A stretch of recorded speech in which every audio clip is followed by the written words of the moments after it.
வணக்கம். இன்னைக்கு நம்ம பார்க்க போகிறது அப்சல்யூட் ரெக்ரெஷன் சாப்டர் 20. லாஸ்ட் சாப்டரில் ஹீரோ ஹெவன்லி டிமனுக்கு 4 strides of the wind god martial arts டெக்னிக்கை சொல்லி கொடுத்தது மட்டும் இல்லாமல் ஹெவன்லி டிமன் கிட்ட இருந்து டிமானிக் டிஃபென்ஸ் ஆர்ட்ஸை கற்றுக்கிட்டு இருந்திருப்பான்.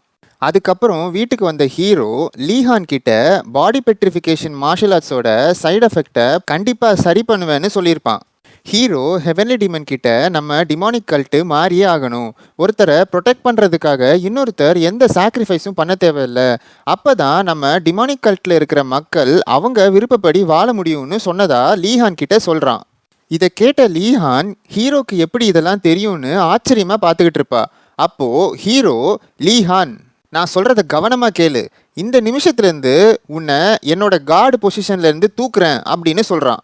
அதை கேட்டு ஆச்சரியமாகி, மாஸ்டர் நிஜமாக தான் சொல்கிறீங்களா, என்னை நிஜமாவே வேலையை விட்டு தூக்குறீங்களா அப்படின்னு லீஹான் கேட்குறா. அதுக்கு ஹீரோ, உன்னை பேந்தம் ஷேடோ டீம் கேப்டனாக நியமிக்கிறேன்னு சொல்கிறான். பேந்தம் ஷேடோ டீமா, அப்படி ஒரு டீம் இருக்கா என்னன்னு கேட்குறா லீஹான். இருக்கு, ஏன்னா அந்த டீமை நான் தான் உருவாக்க போகிறேன்னு சொல்கிறான். அப்போது இப்போ வரைக்கும் இல்லாத ஒரு குரூப்புக்கு என்னை கேப்டன் ஆக்குறீங்க அப்படின்னு லீஹான் கேட்குறா. அப்போது ஹீரோ, லீஹான் நான் மறுபடியும் கேட்குறேன், எனக்காக பேந்தம் ஷேடோ டீமோட கேப்டன் ஆவியான்னு கேட்குறான். அதுக்கு லீஹான் ஹீரோக்கு மரியாதை செலுத்திட்டு, நான் லீஹான் உங்கள் ஆர்டரை அக்செப்ட் பண்ணுறேன்னு சொல்கிறா. அடுத்த பேனலில் ஒரு நகரத்தை காட்டுறாங்க.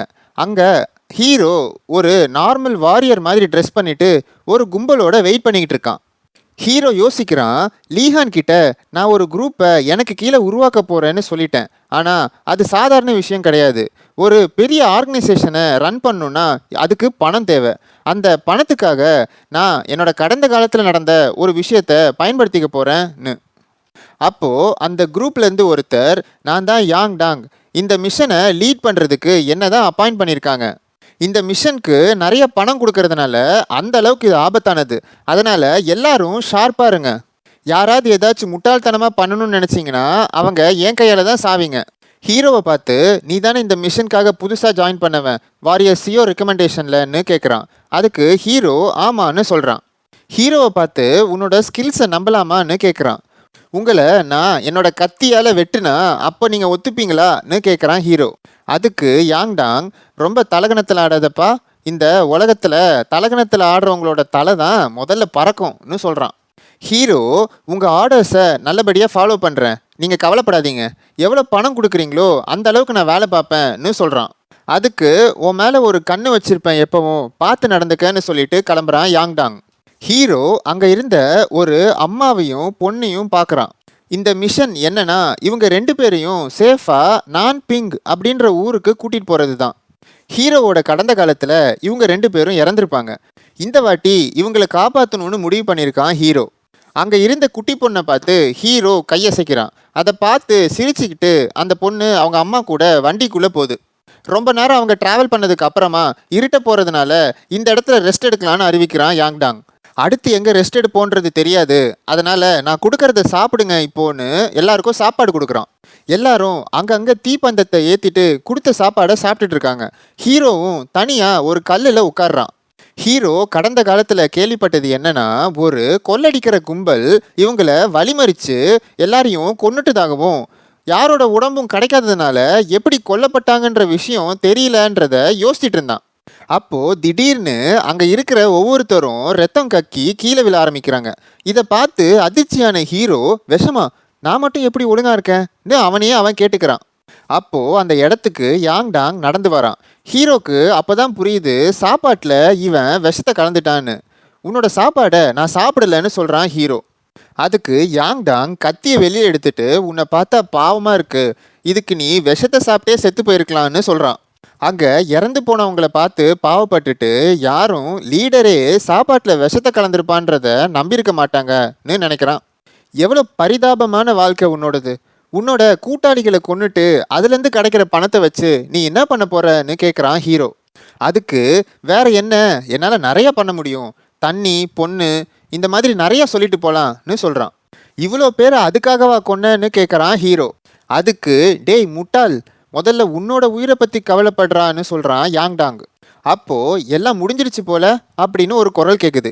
யாருன்னு பார்த்தா 3 முகமுடி போட்ட வாரியர்ஸும் அவங்களுக்கு பின்னாடி ஒருத்தனும் நடந்து வராங்க.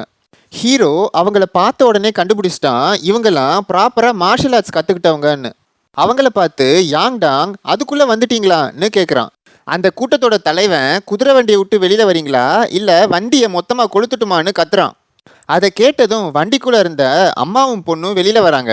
அவங்கள பார்த்து நல்லா எலி மாதிரி ஒளிஞ்சிக்கிட்டீங்க போங்க, உங்களை கண்டுபிடிக்க முடியாமல் தேவையில்லாமல் நான் திட்டு வாங்கினேன்னு சொல்கிறான். அந்த குழந்தையோட அம்மா வாரியர் வான் குழந்தைய மட்டும் விட்டுடுங்கன்னு கண்ணீர் மல்க கெஞ்சுறாங்க.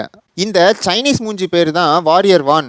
சரி, நம்மளோட இத்தனை வருஷ பழக்கத்துக்காக உன்னோட பொண்ணை நான் சும்மா விடுறேன்னு சொல்கிற மாதிரி சொல்லிட்டு இப்படி தானே சொல்வேன்னு எதிர்பார்த்த. உன்னோட நிலைமைக்கு நீ என்கிட்ட மண்டி போட்டு கெஞ்சணும், அதை விட்டுட்டு என்னோட மாஸ்டர் மாதிரி பிகு பண்ணிட்டு இருக்கேன்னு கத்துறான். அதை கேட்டு அந்த குட்டி பொண்ணும் பயத்தில் அழுவ ஆரம்பிக்குது. ரொம்ப பயத்தோட, நீ என்னோட பொண்ணை மட்டும் விட்டுட்டேன்னா உனக்கு வர வேண்டிய பணத்தை விட 10 மடங்கு அதிகமான பணம் கொடுக்குறேன்னு அந்த அம்மா சொல்கிறாங்க. அதுக்கு உன்னால் முடியாது, உன்னோட அப்பாவையும் பிடிச்சிட்டோம் நாங்கன்னு சொல்கிறான். அதை கேட்ட உடனே அந்த பொண்ணோட அம்மா அதிர்ந்து போகிறாங்க. அப்போது ஹீரோ அந்த அம்மாவையும் பொண்ணையும் பார்த்து பயப்படாதீங்கன்னு கையை காட்டுறான். யார் இவன்னு கேட்குறான் வான். நான் யாரும் இல்லை, இவங்க 2 பேரையும் அவங்க போக வேண்டிய இடத்துக்கு போய் சேர்க்கறதுக்காக நான் பணம் வாங்கினவன் அப்படின்னு சொல்கிறான் ஹீரோ. உன்னோட கூட்டாளி இல்லையா இவன்னு யாங்டாங்கை பார்த்து கேட்குறான் வான். இவன் ஒரு பேர் தெரியாத நாடோடி, அவனை நான் பார்த்துக்கிறேன்னு யாங்டாங் சொல்கிறான். அதுக்கு சீக்கிரம் அவன் கதையை முடியுன்னு வான் சொல்கிறான். இவனுங்களாம் சொந்த ஓனரோட காலை கடித்த நாய்ங்க மாதிரி, அவனுங்களோட மாஸ்டருக்கே துரோகம் பண்ணவனுங்க. அவனுங்க சொன்ன ரிவார்டை உனக்கு கொடுப்பாங்கன்னு நம்புற? வேலை முடிஞ்சதுக்கப்புறம் விஷயம் வெளியே தெரியாமல் இருக்கிறதுக்கு உன்னோட கதையும் முடிச்சிருவானுங்கன்னு யாங்டாங்கை பார்த்து ஹீரோ சொல்கிறான். இதை கேட்ட வான், என்னது ஓனரோட காலை கடித்த நாய்களான்னு சொல்லி கோவப்படுறான். அதுக்கு ஹீரோ, குழந்தை இருக்குன்னு பார்க்குறேன், இல்லைன்னா நான் வேற ஏதாச்சும் சொல்லியிருப்பேன்னு சொல்கிறான்.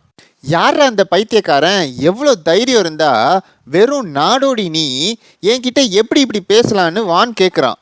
அதுக்கு, ஏன் நான் உண்மையை சொன்னதுனால உனக்கு கோவம் வந்துருச்சோன்னு கேட்குறான் ஹீரோ. கோவத்தோட உச்சக்கட்டத்துக்கு போன வான் அந்த நாடோடியை முதல்ல கொல்லுங்கன்னு ஆர்டர் பண்ணுறான்.